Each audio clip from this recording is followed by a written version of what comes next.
Yo, what's going on, man? It's Mistah F.A.B. and you rockin' with VulliesTv. Yeah. Look. Hey, man, it's your boy F.A.B Davis Jr. the Mac Pack, man. You know what I'm saying? And, niggas be hating on the town, man. So what I did was put together the bosses from their areas so we can really show y'all how this shit go, man. Look, I got the north, got the east, got the west with me. So I suggest you niggas don't mess with me. Nigga, be cool, cause you don't wanna squab. I'm from a city, Oakland, California, very influential city, cultural, historical city that represents so many different things. It's actually an oxymoron of what this represents.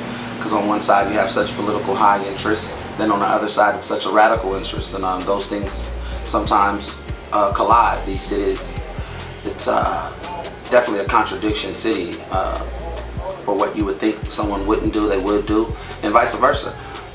Oakland, California, growing up, no different than any other person in any other inner cities, the struggles that everyone goes through, from that dope era, the 80s, when your families were on drugs and you bounced around house to house, heroin and so forth. So my story has no different twist than anyone else that has gone through, living through those times. My early inspirations of me writing and rapping came from not having anyone to really talk to, so I vent a lot through my notebooks, and at about 10, 11 years old I started writing poetry. Same time I found out that my father was diagnosed with having HIV. This is in 1992, 93. At the times, no one really knew about what AIDS actually was. They just thought it was a disease that affected homosexuality. So those were thoughts that were, lingering around our minds, and you're like, damn, wow. Not really knowing, a young black guy not understanding what AIDS actually was, and when to realize, it came to the realization of how my dad contracted the virus of needles and sharing dirty needles from former heroin use. Those are the things that started me writing and cultivating my ideas through paper and compositions, through small compositions. They later formed into raps, phrases, verses, hip-hops, paragraphs, and things of that nature. Then I began to continue to further painting the soliloquies over music, which became the rhythm and music that made me want to start writing even more in detail. And it's just been growing. It's been expanding and expounding. So before I was a rapper, I was a writer, and that's what keeps me going, even in times of current times, where just continuing to just keep writing my thoughts, and the explosion of ideas and putting them into reality, the fruition of them coming into reality, is far more exciting than just being labeled a rapper. The ups and downs is no different. The ups and downs of a musical career is just like the ups and downs of real life, of what anyone goes through. You go through losses, you go through the balance of responsibility, you go through trying to mediate certain situations that you may not have any control of. When you first come in the game, you want to go out and display that you're the most talented person, and where in your mind, perception-wise, you want to feel like you've done everything, you can do everything. And as you get older, you realize that there are certain things you just can't do. There's certain things, there's certain people that just won't have an understanding. You have to begin to grow with that, understanding that there is no understanding for certain situations and circumstances. This comes with growth. And these are the things that let me know that I was growing. So you go through tumultuous times in life, and music is no different. Label deals going up, deals going bad, the good times, the bad times, but it's all a learning experience, because one doesn't lose if there's a lesson in the loss, and you take heed to the lesson. You use that more for as knowledge to level it out. So just learning how to level things.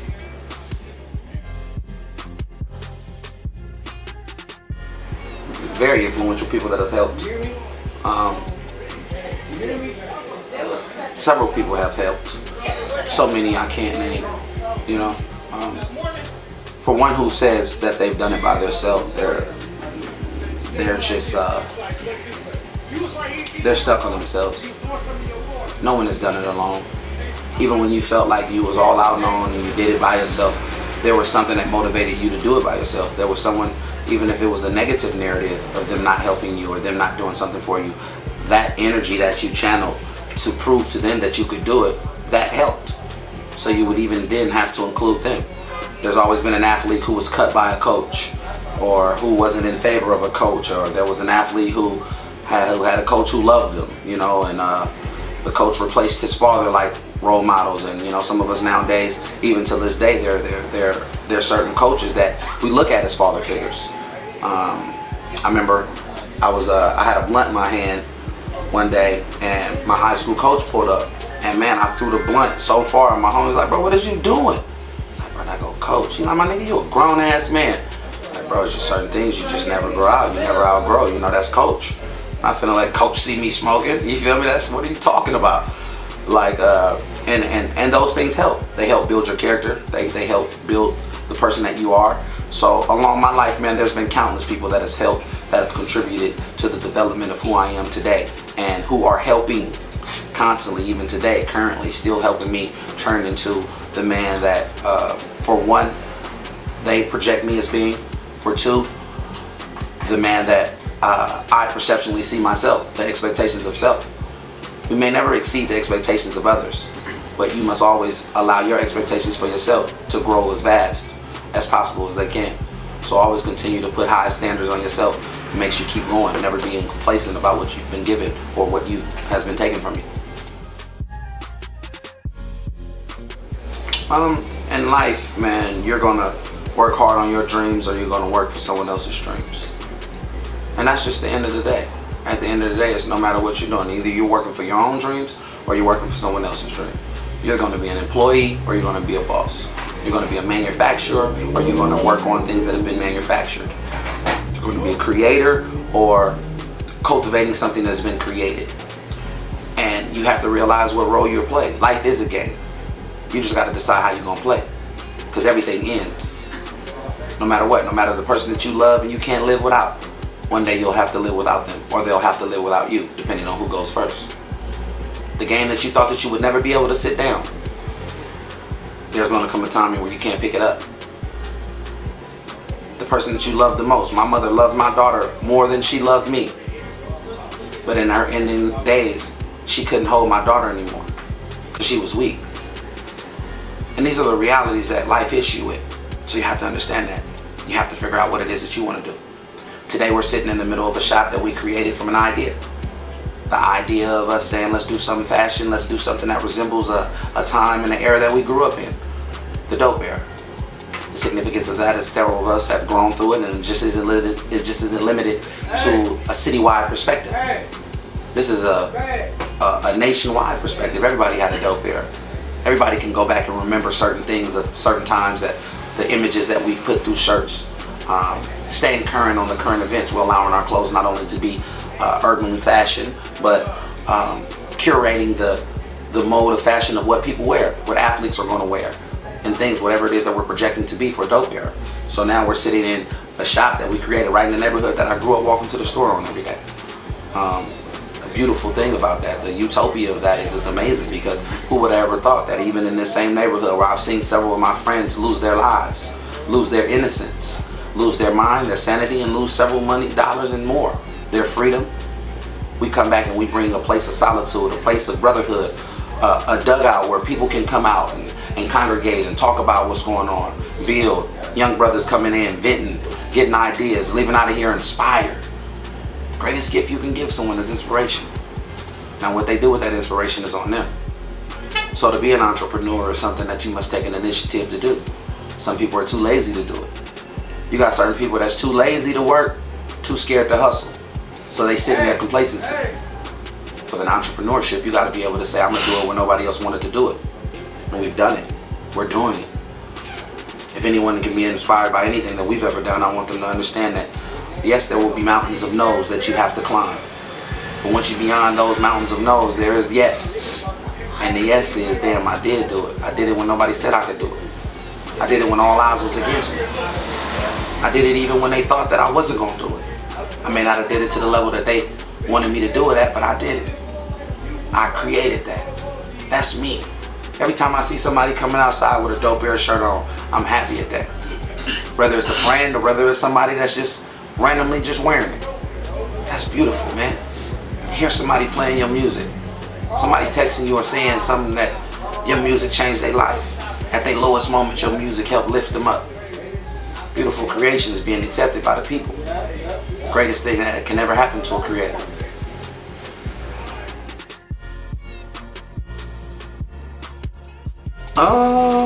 Great explosion. My cousin wore the shirt. Marshawn Lynch wore the shirt to a game playing Denver. Walking in, 10-15 seconds of him just walking in, being sent in the footage. The implosion on the internet took a viral stance. Every media outlet talked about it, from SportsCenter to CNN, the Rush Limbaugh show, and even to the people who created the Everybody versus Detroit, like they were, you know, upset or whatever about whatever. It was dope, man. It put the clothing line back on the front scene for people so they could see the political stance that we took towards that, of galvanizing everyone to come together for a common cause. And the common cause is to let's bond together, let's bridge together. You can't defeat the policy that's going on, so you have to bridge together. In order for us as blacks in America to uphold something, the galvanizing of what we create must be together. We must be you can kneel all you want to kneel. I get to show you 1 second. You can kneel all you want to kneel. All that's cool. Your political stance is that's, hey, I'm for it, not against it. But if you're not kneeling those dollars towards development, none of that shit matter. None of that shit matter. What Kaepernick is doing is excellent. I love what he's representing, even outside of football. Recently, he just donated $25,000 to a school in Harlem for a creative arts department. He's doing several things. He's donated money to even the Oakland schools. He's done several things. Marshawn Lynch does things all throughout the year for the community, for development of things like that. But until these players realize that the power of their influence matched and backed with the power of their dollars, that's what's going to create change. When you go back to these inner cities and you create boys and girls clubs and you create cultural arts performance centers for these kids to live in their creations, that's what's going to make the change. The change isn't going to come from you kneeling down, because we've been kneeling since we got here. We kneeled when they said, get down, nigga. Sit down, nigga. Stand up, nigga. Won't. Then you have acts of anarchy being displayed by guys like Jerry Jones, who will come out and kneel with you for the picture and the portrait, and then the next week say, if you kneel, you're fired. So that's saying, yeah, nigga, we gonna kneel when I kneel. But the kneeling is done now, nigga. Don't forget that. Y'all still work for me. And then you have people that are so scared of that, being threatened with being fired, or you know, of course you don't want to lose your career or put your career in obstruction, but you have a player who's a Dez Bryant or a Dax who are black, who could take it and say, fire me, fuck it. How much does it mean to you? Where the Muhammad Ali's at in today's time, who said, man, I ain't fighting, fuck this belt. Y'all can take this belt, take this career, take all of it, but I'm not finna go fight for y'all, and I'm gonna stand up on it. You know what I mean? People say, yeah, everybody loves Kaepernick, but nobody wants to take the sacrifices that Kaepernick took. They like, oh shit, that nigga tripping. That nigga losing out on millions. So is money worth more than your morality? And these are the things that you have to make a decision to do. Now, of course, it's hard for an athlete to walk away from $100 million. It's hard for anyone to walk away from $100 million. But if you really care and you really concerned about change, the social injustices, you want them to override, you want the sides to flip, those are the things that you have to sacrifice, because sacrifice comes at a big price. So I don't care. I'm not impressed by the kneeling. I'm not impressed. I'm impressed when a person say, let me take another step. This is what I'm doing in my community. This is what we building. This is what we gonna do. You know what I mean? Imagine if all the black football players just say, man, we taking off Sunday. Fuck y'all. That's what you want to change. You want to change white folks' opinion?